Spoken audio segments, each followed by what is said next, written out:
Now to the latest on the fallout from this week's late-night compromise vote to avoid the immediate impacts of the so-called fiscal cliff, which has left several House Republicans sharply divided. Though the GOP members control the House, many conservatives are outraged that lawmakers didn't hold firm against tax hikes and other provisions of the bill. And now, with the debt ceiling debate and vote coming up soon, what impact will this have on the GOP? Joining us now are Republican Congressman Marlin Stutzman of Indiana and Reed Ribble of Wisconsin. Gentlemen, welcome. Nice to have you here today. Uma, good to be with you. Thank you, Uma. Congressman Ribble, let me begin with you. I know you voted for this bill, and there are many of your colleagues who are angry that you are among those who supported it, saying you've abandoned the GOP's core beliefs against tax hikes and spending cuts. Before you answer that, though, I want to ask you first, did you read the bill before you voted for it? Yeah, I sure did. That was part of the problem. It was over 500 pages long. It took some time to absorb exactly what was in it. And I made the determination that I should vote for it because you can only negotiate with somebody who's got something to lose. And the Democrat position and the left's position has always been a tax and spend position. How would they lose in a deal that would give them $500 billion a year with no spending restraint? And so I felt if I could fix taxes for 99% of the Americans, it was probably the best we were going to get. So do you say that do you agree that with some who say that you've abandoned some of the core beliefs of the GOP? Well, no, I might say it's the other way around, that taxes had gone up as of January 1st. We had no way of getting them down other than this. And since when is it a Republican or conservative ideal to raise taxes? I would disagree, actually. Congressman Stutzman, you voted against the bill. Just how bad is the divide right now within the House GOP at this time? Well, first of all, Uma, I think that we need to go back and look at the whole picture here, that taxes were set to go up because Democrats back in 2001, 2003 would not agree to a permanent tax rate.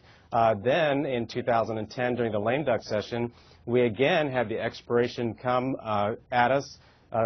President Obama and a Democrat House and Democrat Senate extended them for 2 more years. And so this bill was really designed to divide Republicans. That's what the intent of the president is. And I think that this is the fault and the way that the president has presided over our country is the politics of division. These rates were going to go up. I count this as a tax increase by omission. We didn't address the top tax bracket, and also the death tax rate went up 5%, even though the threshold stayed at $5 million. So how bad is the divide right now, though, among your colleagues? There's obviously disagreement. I mean, we all disagreed on the vote, but as far as Republicans, we know what the real problem is. The real problem is spending by this president, and over this particular bill, we all recognize that we lost the election and that we're going to have to continue to be unified fighting the president on spending, and he won higher taxes. That's what he wanted. He wanted higher taxes. Well, Congressman Ribble, you know, it's a real shame that we had such drama at the last minute over this vote, since this vote could have taken place months ago. Why were we again witness to a last-minute scramble? The American people deserve better than this, don't you think? I completely agree with you, and that's a question that would be best directed at Senator Harry Reid. It's been months since we've passed on several occasions throughout the course of this last year a fix to this, a remedy to this. In fact, they were responding to House action that took place several weeks ago. They were the ones that took it to the deadline, forcing a very quick and hurried vote. They did it deliberately. They did it strategically. We got way ahead of it, and as we've done for the last House Republicans have led and have passed these votes ahead of time, and then the Senate deliberately has waited on till the last minute to try to push us into some corner.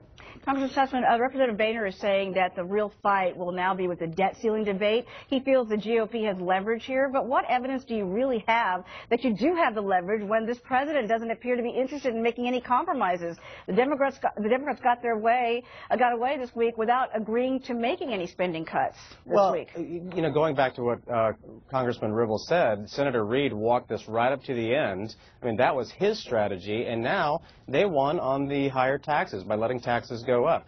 We now have the leverage because we're coming into a debt ceiling discussion, and Americans know what the real problem here. It's runaway entitlement spending. We need to reform our social safety nets and Social Security and Medicare. We're going to have to address the spending in Washington. The president got tax increases, so now we have leverage when it comes to the debt ceiling and to the CR coming in a couple of months and sequestration, where we can talk strictly about spending cuts. The president has now more money in the coffers in the general treasury, and but now we need to focus on spending cuts, and that's where Republicans are unified. We've been talking about that for the past 2.5 years.